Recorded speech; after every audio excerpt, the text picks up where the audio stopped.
Good evening. Tonight, lots of you are still talking about that 3.8 magnitude earthquake. It shook parts of our area this morning. The U.S. Geological Survey says people felt the quake in Illinois, Ohio, Kentucky, and Wisconsin. So how common is it for this area to have earthquakes? Well, News Channel 15's Don Austin talked with an earthquake expert about that today.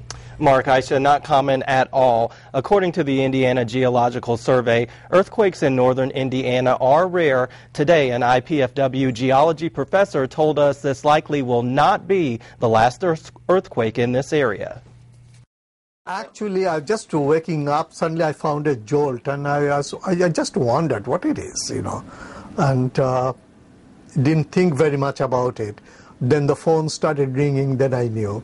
And then immediately I checked and then saw there was an earthquake, yes. The quake hit at 7:55 Thursday morning near Kokomo, Indiana.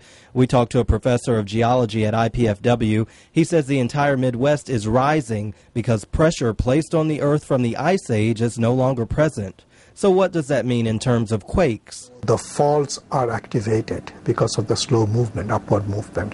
So we can expect some earthquakes, not major ones though. There are still questions about exactly where the earthquake originated, and sometimes the specific location can be difficult to pinpoint. We do not know the exact locations of the faults because the only faults we know through drilling. He says most earthquakes that happen in Indiana originate in the south. Usually there are certain seismic zones in northeast Indiana. This is not very common. Most earthquakes occur around the Evansville area, southwest Indiana, and the border, southern border between Illinois and Indiana. So is there the possibility of a major destructive earthquake in northeast Indiana? We don't know for sure. We can only speculate.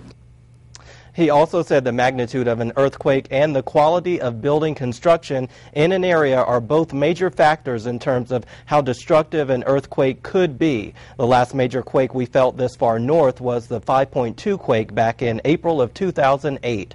Don Austin, News Channel 15.